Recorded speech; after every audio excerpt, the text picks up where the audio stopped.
कहानी की शुरुआत में हम कूपर नाम के एक आदमी को देखते हैं जो अपनी बेटी राइली के साथ एक बहुत ही बड़े कॉन्सर्ट में जा रहा था जहां एक मशहूर सिंगर लेडी रेवन ने आना था। और कूपर की बेटी रैली उस सिंगर की बहुत बड़ी फैन है। रैली ने स्कूल में अच्छे मार्क्स लाए थे, इसलिए उसके पिता कूपर ने रैली की खुशी के लिए इस कॉन्सर्ट के टिकट्स बुक किए थे। इस कॉन्सर्ट में पॉप स्टार रेवन के 20,000 से भी ज्यादा फैंस आए हुए थे। यहां आकर रैली बहुत ज्यादा खुश होती है, लेकिन कूपर यहां कुछ गड़बड़ महसूस करता है। कूपर नोटिस करता है कि इस बिल्डिंग में कुछ ज्यादा ही पुलिस और सिक्योरिटी लगी हुई है, जैसे उन्हें खबर दी गई हो कि इस कॉन्सर्ट में कुछ बड़ा होने वाला है। कुछ देर बाद कूपर देखता है कि पुलिस वाले एक आदमी को उठाकर पूछताछ के लिए ले जा रहे हैं। यह देखकर कूपर और परेशान हो जाता है कि आखिर यहाँ क्या चल रहा है। थोड़ी देर में कॉन्सर्ट शुरू हो जाता है और लेडी रेवन स्टेज पर आकर गाना गाने लगती है। तब रैली के साथ बाकी फैंस खुशी के मारे चिल्लाने लगते हैं, लेकिन कूपर खुश नहीं था। उसके मन में अभी भी सिक्योरिटी को लेकर कुछ डाउट्स चल रहे थे, इसलिए वो अपनी बेटी से बाथरूम जाने का बहाना बनाकर हॉल से बाहर निकलता है। बाथरूम में जाकर वो अपने मोबाइल के सीसीटीवी ऐप को ओपन करता है और यहाँ हमें पता चलता है कि कूपर ने एक लड़के को किडनैप करके एक बेसमेंट में बांध कर रखा है। कुछ देर बाद बिल्डिंग के बाहर पुलिस का एक और बड़ा काफिला आता है और बिल्डिंग को चारों तरफ से घेर लेता है। कूपर वापस कॉन्सर्ट में जाता है, जहां उसकी बेटी रेवन के गाने सुनकर एंजॉय कर रही थी। लेकिन कूपर बढ़ती हुई पुलिस को देखकर उसकी टेंशन भी बढ़ती जा रही थी। इसलिए वो अपनी बेटी को उसकी फेवरेट सिंगर रेवन का टी शर्ट दिलाने के बहाने कूपर की शॉप पर ले जाता है। जब कूपर शॉपकीपर से राइली के साइज का टी शर्ट मांगता है, तो शॉपकीपर के पास उस साइज में सिर्फ एक टी शर्ट ही बची थी। लेकिन मसला ये था कि एक दूसरी लड़की भी उसी साइज की टी शर्ट मांगने की जिद कर रही थी। अब क्योंकि कूपर और राइली ने उस दूसरी लड़की से कुछ देर पहले दुकान पर आकर टी शर्ट मांगी थी, इसलिए टी शर्ट पर भी इनका हक बन रहा था। लेकिन कूपर अपनी बेटी राइली को समझाता है कि शॉपकीपर को तंग मत करो और उस लड़की को टी शर्ट लेने दो। तब एक अच्छे बच्चे की तरह रैली मान जाती है। ये देखकर शॉप पर काम करने वाला जमी नाम का एम्प्लॉय कूपर और रैली से काफी ज्यादा इंप्रेस हो जाता है और सोचता है कि कूपर कितना भला इंसान है।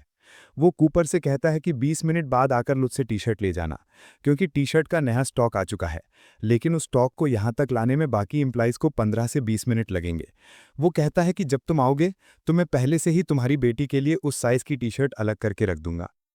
अब कूपर समझ चुका था कि जमी ने उस पर पूरा भरोसा कर लिया है, इसलिए वो जमी का फायदा उठाता है और उससे पूछता है कि ये इतनी ज्यादा सिक्योरिटी, पुलिस, एफबीआई यहाँ क्यों है। जिस पर जमी बताता है कि वैसे तो ये एक सीक्रेट है, पर फिर भी मैं तुम्हें बता देता हूँ। वो बताता है कि असल में ये पूरा कॉन्सर्ट एक ट्रैप है जो पुलिस ने एक आदमी को पकड़ने के लिए बिछाया है। तुमने फेमस सीरियल किलर बुचर के बारे में सुना है, जो लोगों को किडनैप करके उन्हें मार देता है। पुलिस को पता चला है कि वो किलर आज यहाँ आने वाला है और ये पूरा कॉन्सर्ट सिर्फ उस किलर को पकड़ने के लिए एक चाल है। और मुझे लगता है कि आज वो पकड़ा जाएगा, क्योंकि पुलिस उसके यहाँ से निकलने के हर एक दरवाजे पर इंतजार कर रही है। ये सुनकर कूपर के माथे से पसीना छूटने लगता है, क्योंकि वो सीरियल किलर बुचर कोई और नहीं बल्कि कूपर ही है। जमी की बातें सुनकर कूपर की टेंशन बढ़ने लगती है और उसे रियलाइज होता है कि यहाँ आकर उसने कितनी बड़ी गलती की है। मगर वो इतनी आसानी से पुलिस के हाथ नहीं आना चाहता था, इसलिए अब कूपर यहाँ से निकलने का रास्ता ढूंढने लगता है। वो नोटिस करता है कि यहाँ के सारे दरवाजे एम्प्लॉयज़ के आईडी कार्ड से ही खुलते हैं। और जब वो अपनी बेटी राइली को लेकर यहाँ से भाग निकलने के लिए बैक एग्जिट दरवाजे पर पहुँचता है, तो वो देखता है कि गेट पर बहुत सारी पुलिस खड़ी है। ये देखकर वो मायूस हो जाता है और सोचने लगता है कि इन सिक्योरिटी गार्ड्स को गेट से कैसे हटाया जाए। तभी उसे सीढ़ियों में एक लड़की दिखाई देती है, जिसके बाद कूपर सिक्योरिटी गार्ड्स को गेट से हटाने के लिए चुपचाप उस लड़की को धक्का देकर नीचे गिरा देता है, जिससे वो गार्ड्स जल्दी से गेट छोड़कर उस लड़की के पास आ गए और कूपर का प्लान काम कर गया। लेकिन जब कूपर दरवाजे के पास पहुंचता है, तो वो देखता है कि दरवाजे के बाहर और भी कई सारे सिक्योरिटी गार्ड्स खड़े हैं, जो बाहर जाने वाले हर एक इंसान की तलाशी और उसे पूछताछ कर रहे थे। अब कूपर अगर गेट से निकलता, तो सिक्योरिटी गार्ड उसे पकड़ लेते। इसलिए वो ना चाहते हुए भी दोबारा से कॉन्सर्ट में आ गया, जहां उसकी बेटी तो खूब एंजॉय कर रही थी, लेकिन कूपर परेशानी में डूबा यहां से बाहर निकलने का सोच रहा था।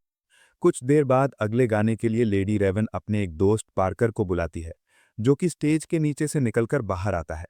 अब जिस रास्ते से वो सिंगर निकला था, कूपर वो रास्ता देख लेता है और उस रास्ते को देखकर कूपर के दिमाग में एक आइडिया आता है।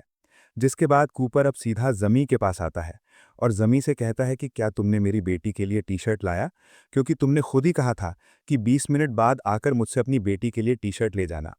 जमी कहता है, अरे सर, मैं अभी ही तुम्हारी बेटी के लिए ऊपर स्टोर रूम में से टी शर्ट लेने जा रहा था। अच्छा हुआ तुम आ गए। कूपर पूछता है कि क्या मैं तुम्हारे साथ ऊपर स्टोर रूम चल सकता हूँ। जमी मान जाता है, जिसके बाद ये दोनों ऊपर स्टोर रूम की तरफ चलने लगते हैं। स्टोर रूम पहुंचने के बाद जमी अब कूपर से पूछता है कि वो क्या काम करता है। कूपर बताता है कि वो एक फायर फाइटर है, जो लोगों की जान बचाता है। ये सुनकर जमी कूपर से और भी ज्यादा इंप्रेस हो जाता है। जब जमी टी शर्ट का बॉक्स उतार रहा था, तब कूपर चुपके से उसका आईडी कार्ड चुरा लेता है, जिससे वो बिल्डिंग के किसी भी दरवाजे को खोल सकता था। अब कूपर जमी से और जानकारी निकालने की कोशिश करता है। इसलिए वो जमी से पूछता है कि क्या तुम्हें लगता है कि आज वो खतरनाक सीरियल किलर बुचर पकड़ा जाएगा। जिस पर जमी बताता है कि वो किलर आज जरूर पकड़ा जाएगा, क्योंकि उसके लिए एकदम परफेक्ट ट्रैप बिछाया गया है। वो बताता है कि सभी एम्प्लॉयज को इस ट्रैप के बारे में पता है, और उन सबको पुलिस ने अलग अलग सीक्रेट कोड भी दिया हुआ है। अब यहाँ पहले तो कूपर डर जाता है कि कहीं उस पर शक ना हो, लेकिन फिर वो मजाक मजाक में तरीके से जमी से पूछ लेता है कि तुम्हारा सीक्रेट कोड क्या है। और जमी बेवकूफ़ अपना सीक्रेट कोड कूपर को बता देता है कि मेरा सीक्रेट कोड हैमिल्टन है। इसके बाद जमी एक टी शर्ट निकालकर बिना पैसों के कूपर को दे देता है। अब जैसे ही जमी वहां से जाता है, तब कूपर अपने काम पर लग जाता है और नीचे बेसमेंट में जाकर जमी का आईडी कार्ड यूज करके दरवाजा खोलकर एक रूम के अंदर आ जाता है, जहां पुलिस की एक सीक्रेट मीटिंग चल रही होती है। कूपर ऐसे दिखाता है कि वो एक एम्प्लॉई है और यहाँ कॉफी लेने आया है, और किसी भी पुलिस वाले को उस पर शक नहीं होता। अब कूपर कॉफी के बहाने खड़ा होकर उनकी बातें सुनने लगता है। वो लोग प्लानिंग के मुताबिक बुचर को पकड़ने की बातें कर रहे थे। कूपर भी ज्यादा देर तक खड़ा नहीं रहता है कि कहीं उन्हें उस पर शक ना हो जाए। इसलिए वो कॉफी लेकर यहाँ से निकलने लगता है, और बहुत ही चालाकी से एक पुलिस रेडियो भी चुरा लेता है, ताकि उसे सोल्जर्स की हर एक बात के बारे में पता चलता रहे। जिसके बाद कूपर वापस कॉन्सर्ट में आ जाता है, और पुलिस रेडियो पर बातें सुनते हुए उसे पता चलता है कि इस पूरे प्लान की लीडर एक बूढ़ी औरत डॉक्टर ग्रैंड है। रेडियो पर वो कुछ और बातें सुनता है जो उसके लिए एक अच्छी खबर थी। असल में किलर कैसा दिखता है, ये कोई नहीं जानता। पुलिस को बस इतना पता है कि वो एक आदमी है। कूपर अब अकेले यहाँ से निकलने का सोचता है, क्योंकि वो नहीं चाहता था कि अपनी बेटी को भी साथ निकालने के चक्कर में कहीं वो पकड़ा ना जाए। इसलिए वो अपनी बेटी से कहता है कि मैं फिर से बाहर जा रहा हूँ, क्योंकि मैं अपना क्रेडिट कार्ड भूल गया हूँ। और हाँ, अगर तुम गलती से भी कहीं खो भी तो पार्किंग एरिया में आ जाना। जिसके बाद वो निकल पड़ता है, और सीढ़ियों पर चढ़ने के बाद रास्ते में उसे एक फायर अलार्म दिखाई देता है। और अब वो सोचता है कि क्यों ना मैं ये फायर अलार्म बजा दूं, जिससे यहाँ लोगों में हलचल मच जाएगी। और इसी मौके का फायदा उठाते हुए वो भीड़ में छिपकर यहाँ से निकल जाएगा। लेकिन जैसे ही वो फायर अलार्म को बजाने ही वाला था, तभी रेडियो में उसे डॉक्टर ग्रैंड की आवाज आती है, जो बोल रही थी कि किलर यहाँ से भागने की कोशिश कर रहा होगा। वो जरूर लोगों को पैनिक करने की कोशिश करेगा, जैसे यहाँ झूठा फोन करके ये बोलना कि यहाँ बॉम्ब है, या फिर फायर अलार्म बजा देना। अगर ऐसा कुछ होता है तो सिर्फ औरतों और बच्चों को ही यहाँ से बाहर निकाला जाएगा, और मर्दों को पूछताछ के लिए रोका जाएगा। ये सुनकर कूपर परेशान हो जाता है, क्योंकि एक बार फिर से उसका प्लान फ्लॉप हो जाता है। अब कूपर छत से भागने की सोचता है, पर वहां के गेट पर भी पुलिस खड़ी थी। तभी उसकी नजर किचन पर जाती है, जिसे देखकर उसके दिमाग में एक आइडिया आता है। वो चूल्हे का टेम्परेचर फुल पर सेट करके उसमें कांच की बोतल फेंक देता है, और कुछ ही देर में बोतल के फटने से वहां धमाका होता है और एक लड़की के पूरे बॉडी पर उबलता हुआ तेल गिर जाता है, जिससे वो बेचारी जोर से चिल्लाने लगती है। चीखने की आवाज़ सुनकर पुलिस उस लड़की की हेल्प करने आ जाते हैं, और कूपर किचन से एप्रन उठाकर छत पर चला जाता है और भागने का रास्ता ढूंढने लगता है। लेकिन यहाँ भी दो पुलिस वाले आ जाते हैं, जिनकी पहले से यहाँ पर ड्यूटी लगाई गई थी। वो कूपर से पूछते हैं कि वो यहाँ क्या कर रहा है, जिस पर कूपर बताता है कि वो बस ताज़ी हवा लेने आया था। किचन में आग लगने की वजह से उसकी दोस्त जल गई है। मुझसे मेरी दोस्त की हालत देखी नहीं जा रही थी, इसलिए मैं छत पर आ गया। अब यहाँ पुलिस को कूपर पर शक होने लगा, इसलिए पुलिस कूपर से उसका सीक्रेट कोड पूछ लेती है, और कूपर हैमिल्टन बता देता है, जो कि उसे जिमी से पता चला था। इसके बाद वो कूपर से आईडी भी मांगते हैं, जो कि पुलिस ने सभी एम्प्लॉइज को दी। कूपर ने जो एप्रन पहना हुआ था, अब वो उस एप्रन को चेक करता है, जो कि ये एप्रन किसी दूसरे एम्प्लॉय का था, जिसमें उसे एक एम्प्लॉय का वॉलेट मिल जाता है, और उस वॉलेट में उस एम्प्लॉय का कार्ड भी था, जिसे कूपर पुलिस को दिखा देता है। कार्ड को देखकर पुलिस को यकीन हो जाता है कि कूपर यहाँ का एम्प्लॉय है, और पुलिस वाले उसे जाने देते हैं। लेकिन कूपर का छत से भागने का प्लान नाकाम हो गया। अब रैली अपने पिता कूपर को ढूंढते हुए बाहर आ गई थी, क्योंकि वो बाकी कॉन्सर्ट उसी के साथ ही देखना चाहती थी। कूपर बेटी की बात मानते हुए वापस कॉन्सर्ट में आ जाता है, और अब कूपर हार मान चुका था, क्योंकि उसने कई बार बाहर निकलने की कोशिश की, मगर वो कामयाब नहीं हो सका। और वो समझ जाता है कि आज तो उसका गेम खत्म कर दिया जाएगा। लेकिन तभी कूपर को रायली से पता चलता है कि लेडी रेवन अपने कॉन्सर्ट में किसी रैंडम फैन को चुनती है, जिसे उसके साथ स्टेज पर जाकर डांस करने का मौका मिलता है और फिर उन्हें बैक स्टेज भी घूमने दिया जाता है। ये सुनकर कूपर खुश हो जाता है, क्योंकि सिर्फ वही एक रास्ता है जहां पर पुलिस नहीं होती और ये दोनों आसानी से वहां से निकल सकते हैं। लेकिन कूपर को समझ नहीं आती कि वो ऐसा क्या करे कि इतने फ्रांस में लेडी रेवन रायली को ही चुने। अब कूपर अपना दिमाग लगाकर सिंगर रेवन के मैनेजर के पास जाता है और लेडी रेवन की बहुत तारीफ करने लगता है। वो रेवन के मैनेजर को बताता है कि उसकी बेटी रायली रेवन की बहुत बड़ी फैन है। वो झूठ बोलता है कि मेरी बेटी रायली कैंसर की शिकार है, लेकिन इस कॉन्सर्ट में आकर वो काफी खुश है। ये सुनकर रेवन के मैनेजर को रायली पर तरस आ जाता है और वो लोग रायली को ही आज की ड्रीम गर्ल बना देते हैं, जिसे रेवन के साथ स्टेज पर डांस करने का मौका मिलेगा। ये बात जानकर रायली बहुत ज्यादा खुश होती है और अब कूपर और रायली दोनों को स्टेज पर बुलाया जाता है, जिसके बाद लेडी रेवन रायली को स्टेज पर बुलाती है और रायली उसके साथ डांस करने लगती है। तभी अचानक स्टेज पर एक लड़की ज्यादा पीने की वजह से उसकी तबीयत बिगड़ने लगती है। कूपर जल्दी से उसे उठाकर मेडिकल रूम में ले जाता है। इस काम से कूपर वहां पर मौजूद सभी स्टाफ की नजरों में अपनी एक अच्छी इमेज बना लेता है। अब कूपर ग्रुप मैनेजर से रिक्वेस्ट करता है कि क्या वो पीछे के रास्ते से बाहर निकल सकते हैं, क्योंकि मेरी बेटी बीमार है और मुझे डर है कि भीड़ में से निकलते हुए कहीं मेरी बेटी को कुछ हो न जाए। मैनेजर उसकी बात मान लेती है। ये सुनकर कूपर की खुशी का ठिकाना नहीं रहता और वो समझ जाता है कि अब वो यहां से आसानी से निकल जाएगा। इसके बाद मैनेजर उन्हें बैक स्टेज लेकर जाती है और उन्हें बाहर का रास्ता दिखाती है, लेकिन वहां पर भी पुलिस मौजूद थी। ये देखकर कूपर बहुत ज्यादा मायूस हो जाता है और वो सोचने लगता है कि अब वो यहां से बिना चेकिंग के कैसे निकलेगा। तभी पॉपस्टार रेवन उनके पास आती है। वो रायली को गुड बाय कहने आई थी। मैनेजर ने रेवन को रायली के कैंसर के बारे में बता दिया था, जो कि असल में कूपर का बनाया हुआ झूठ था। रेवन एक अच्छे दिल की मालिक थी।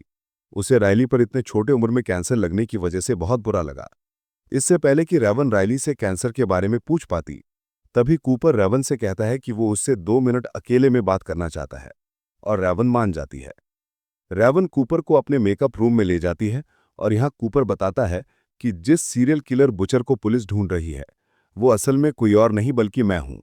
साथ ही साथ कूपर रेवन को अपना मोबाइल दिखाता है कि उसने एक लड़के को किडनैप भी कर रखा है और वो लड़का चीख चीख कर मदद के लिए पुकार रहा था।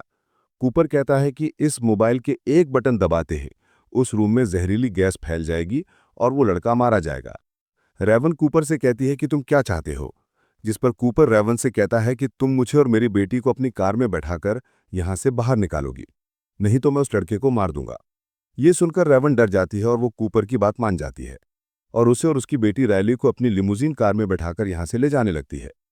इधर पुलिस कॉन्सर्ट में आने वाले हर आदमी की चेकिंग कर रही थी और कूपर उनकी नजरों के सामने से फरार हो गया। रायली को कुछ समझ नहीं आ रहा था। वो लेडी रेवन के साथ एक सीट पर बैठकर बहुत खुश थी और तब रेवन भी समझ जाती है कि कूपर की फैमिली कूपर की सच्चाई नहीं जानती।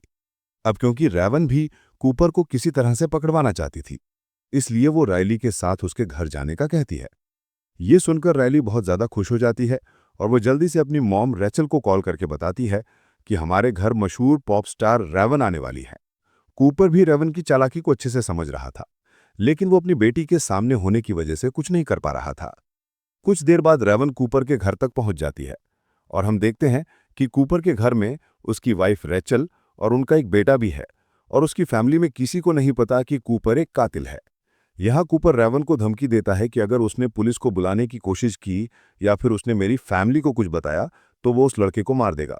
रेवन टेबल पर बैठकर कूपर की पूरी फैमिली के साथ खाना खाती है और उस फैमिली को ये भी बता देती है कि उसका कॉन्सर्ट बुचर नाम के किलर को पकड़ने का ट्रैप था। पुलिस को बुचर के बारे में किसी अननोन पर्सन ने खबर दी थी। उस अननोन पर्सन ने बताया कि बुचर के पास एक ब्राउन कलर की गाड़ी है और रेवन कूपर की फैमिली को बुचर के बारे में और भी निशानियां बताने लगती है। अब इससे पहले कि रेवन कूपर की फैमिली के सामने उसका सारा राज खोल देती, तभी कूपर बोलता है कि आप बहुत बिजी होंगी, आपको निकल लेना चाहिए। लेकिन रेवन कहती है कि वो जाने से पहले अपने पियानो पर एक गाना गाना चाहती है। वो रायली को भी अपने पास बिठा लेती है। अब यहाँ कूपर एक अच्छे डैड की तरह उनकी वीडियो रिकॉर्ड करने लगता है। गाना खत्म होने के बाद रेवन अपना मोबाइल अपने ड्रेस में छुपा लेती है और वो कहती है कि मेरा मोबाइल गाड़ी में रह गया है, जिसके बाद रेवन कूपर से उसका मोबाइल मांगती है ताकि वो रायली के साथ एक सेल्फी ले सके। अब ना चाहते हुए भी कूपर को अपनी फैमिली के सामने अपना मोबाइल रेवन को देना पड़ा। और जैसे ही रेवन के हाथ में कूपर का मोबाइल लगता है, वो जल्दी से भागकर बाथरूम में खुद को लॉक कर लेती है। कूपर जोर जोर से दरवाजा पीटता है और अपना मोबाइल वापस मांगता है, जिसे उसकी फैमिली समझ जाती है कि कुछ तो गड़बड़ है। रेवन सबसे पहले कूपर के मोबाइल में से लाइव फुटेज वाली ऐप को ओपन करती है और वहां के माइक के ऑप्शन से उस लड़के से उसकी लोकेशन के बारे में पूछती है। वो लड़का बताता है कि मुझे मेरी एग्जैक्ट लोकेशन तो नहीं पता, लेकिन जब मुझे यहाँ लाया जा रहा था तो मैंने घर का ब्लू कलर का गेट नोटिस किया और घर के पास ही मुझे एक टूटी हुई शेर की मूर्ति दिखाई दी। ये बात जानकर रेवन जल्दी से अपने इंस्टाग्राम पर लाइव जाती है और अपने फैंस को बोलती है कि एक टूटी शेर की मूर्ति के पास एक घर है जिसका दरवाज़ा ब्लू कलर का है। अगर किसी ने ऐसी जगह देखी है तो उसका दरवाज़ा तोड़कर उसमें घुस जाओ और उसके बेसमेंट में एक लड़का फंसा है, उसे बाहर निकाल लो। लकीली रेवन के कुछ फैंस को उस जगह के बारे में पता होता है और रेवन के वो फैंस उस लड़के को बचाने के लिए निकल पड़ते हैं। इसके बाद रेवन अपने ड्राइवर को मैसेज करती है कि जल्दी पुलिस को यहां बुलाओ। तभी दूसरी चाबी से कूपर लॉक खोलकर अंदर आता है। कूपर ने अपनी पूरी फैमिली को ऊपर के बेडरूम में बंद कर दिया था। वो रेवन से अपना मोबाइल लेता है और देखता है कि जिस लड़के को मैंने बांध कर रखा था उसे कुछ लड़के छुड़ा कर ले गए। ये देखकर कूपर को बहुत गुस्सा आता है। वो रेवन को अपनी कार में बिठाकर यहां से भागने लगता है, लेकिन तभी वो देखता है कि सामने उसकी फैमिली खड़ी है। वो लोग खिड़की से बाहर निकले और उनके घर के पास जो पेड़ है उससे उतरकर नीचे आ गए। कूपर को यकीन नहीं होता कि वो इतना स्मार्ट होने के बाद भी ऐसी मिस्टेक कैसे कर बैठा। अब क्योंकि कूपर सच में अपनी फैमिली से बहुत प्यार करता था, इसलिए वो अपनी फैमिली के सामने इस तरह से भागना नहीं चाहता था। तब मौके का फायदा उठाते हुए रेवन कार से बाहर निकलकर उसकी फैमिली के पास चली जाती है और कूपर गैरेज का दरवाजा बंद करके खुद को घर में लॉक कर देता है। कुछ देर बाद पुलिस भी यहां पहुंच जाती है और वो उस घर को चारों तरफ से घेर लेते हैं। तब हम रेवन को देखते हैं जो अपनी कार में जाकर बैठकर घर जाने लगती है, लेकिन तभी एक पुलिस वाला रेवन की कार को रोकता है और रेवन के ड्राइवर से कहता है कि तुम बाहर निकलो, मैं रेवन को उसके घर छोड़ूंगा। और वो रेवन को लेकर यहां से चला जाता है। पुलिस जब घर में घुसती है तो उन्हें कूपर कहीं भी नहीं मिलता। असल में इस घर के किचन में एक टनल है जो उसके पड़ोसी के यार्ड में खुलती है। वो वहां से निकलकर भाग गया और अब हमें पता चलता है कि जो पुलिस वाला रेवन को उसके घर तक छोड़ने के लिए कह रहा था वो असल में कोई और नहीं बल्कि कूपर है। वो पुलिस के कपड़े पहनकर टनल से बाहर आया और किसी ने उसे नहीं पहचाना। इसके बाद कूपर रेवन को हथकड़ी पहना देता है और कहता है कि शहर के अंदर उसके ढेर सारे ठिकाने हैं और वो रेवन को एक ऐसी जगह ले जा रहा है जहां उन्हें कोई नहीं ढूंढ पाएगा। लेकिन तभी इनकी गाड़ी के सामने ढेर सारे यंग लड़के आ जाते हैं जो असल में रेवन के फैंस थे और वो सभी रेवन की कार को पहचानते थे, इसलिए उन्होंने रेवन के लिमुजिन को रोका। रेवन अब किसी तरह अपनी खिड़की नीचे कर देती है जिससे लोगों को कंफर्म हो जाता है कि ये रेवन ही है। यहाँ रेवन उनसे मदद मांगने लगती है, लेकिन कूपर जल्दी से कार का विंडो वापस ऊपर कर देता है। मगर रेवन के फैंस उसकी कार को चारों तरफ से घेर लेते हैं जिसकी वजह से कूपर आगे नहीं बढ़ पाता। यहाँ रेवन हथकड़ी से अपना हाथ छुड़ाकर कार से बाहर निकल आती है और इतने में ही वहाँ पुलिस भी पहुंच जाती है। जब पुलिस रेवन को पकड़ने के लिए कार के अंदर देखती है तो वो देखते हैं कि रेवन भाग चुका है। असल में वो भीड़ का फायदा उठाकर लोगों में घुल मिलकर वहां से फरार हो गया। यहाँ हम उस लड़के को देखते हैं जिसे कूपर ने किडनैप करके रखा था। वो लड़का रेवन का शुक्रिया अदा करता है और रेवन को गले लगा लेता है। अब उधर रेचल वापस अपने घर आ गई थी और वो अपनी बेटी राइली और बेटे को डॉक्टर ग्रैंट के घर छोड़ देती है। रेचल जब किचन की तरफ जाती है तो देखती है कि कूपर तो पहले से ही घर में उसका इंतजार कर रहा था। वो सोच रहा था कि पुलिस को आखिर पता कैसे चला कि किलर कॉन्सर्ट देखने जाने वाला है, और कूपर को पता चल जाता है कि वो कोई और नहीं बल्कि उसकी वाइफ रेचल है। और ये बात खुद रेचल भी एक्सेप्ट कर लेती है। वो बताती है कि पहले उसे शक था कि कूपर का किसी से अफेयर चल रहा है, क्योंकि उसके कपड़ों से हमेशा हॉस्पिटल जैसी खुशबू आती थी। असल में वो अपने कपड़ों से खून साफ करने के लिए कोई मेडिकल लिक्विड यूज करता था। फिर एक दिन रेचल ने कूपर का पीछा किया तो कूपर उन लोगों के साथ नजर आया जो बाद में मारे गए। अब ये देखकर रेचल को शक हुआ कि कहीं उसका हस्बैंड फेमस किलर बुचर तो नहीं है। इसके बाद रेचल ने कूपर के वॉलेट से कॉन्सर्ट के टिकट वाली रिसीट निकाली और पुलिस को इसके बारे में बताया, और फिर पुलिस ने कूपर को पकड़ने के लिए ट्रैप बिछाया। ये सब सुनने के बाद कूपर को बहुत गुस्सा आता है और अब वो डिसाइड करता है कि पहले वो रेचल को मार देगा और फिर खुद को। कूपर जैसे ही चाकू लेकर रेचल को मारने के लिए आगे बढ़ता है, तब रेचल कूपर का ध्यान भटकाने के लिए उससे एक आखिरी बार अपने साथ पाई खाने की विश करती है और वो कहती है कि ये पाई मैंने स्पेशली तुम्हारे और तुम्हारी बेटी रायली के लिए बनाई थी। अब कूपर था तो एक किलर, मगर वो अपनी बेटी से बहुत ज्यादा प्यार करता था, इसीलिए वो पाई खाने के लिए मान जाता है। दोनों अब पाई खाने बांट जाते हैं। इस दौरान रेचल खाना नहीं खाती, लेकिन कूपर खूब मजे से खा रहा होता है और खाते हुए कूपर बोलता है कि उसे रेचल पर बहुत गुस्सा आ रहा है क्योंकि अब उसकी वजह से वो कभी अपने बच्चों को बड़ा होते नहीं देख पाएगा। पाई खत्म करते हुए कूपर को रियलाइज होता है कि इसमें किसी तरह की नशे वाली चीज मिलाई गई है। असल में रेचल को कूपर का बैग मिल गया था जिसमें वो सारा सामान था जिनका यूज करके वो लोगों को किडनैप किया करता था। पाई खत्म करने के बाद कूपर को चक्कर आने लगते हैं। वो रेचल को फिर भी मारने की कोशिश करता है, लेकिन तभी पुलिस यहां आकर उसे ढेर सारे टीजर मारती है और आखिरकार कूपर को अरेस्ट कर लिया जाता है। जाते हुए कूपर की नजर रायली की साइकिल पर पड़ती है जो गिरी हुई थी। कूपर उसे उठाकर सीधा कर देता है। अब उसके बच्चे भी यहां आ जाते हैं और रायली एक आखिरी बार रोते हुए अपने पिता को गले लगाती है, जिसके बाद कूपर को पुलिस वैन में बिठा दिया जाता है। और रास्ते में हमें पता चलता है कि कूपर ने साइकिल के टायर से एक तार निकालकर अपने पास रख लिया था, जिसको यूज करके वो अपनी हथकड़ी खोल लेता है और तेजी से हंसने लगता है। मतलब कि वो एक बार फिर से फरार होने वाला है। अब इस मूवी के एंड में हम जेमी नाम के उस एम्प्लॉय को देखते हैं जिसे न्यूज़ से पता चलता है कि बुचर पकड़ा गया है, और उसे यह भी पता चलता है कि उसने जिस इंसान की मदद की थी वही असल में बुचर था। इसी के साथ ये कहानी खत्म हो जाती है।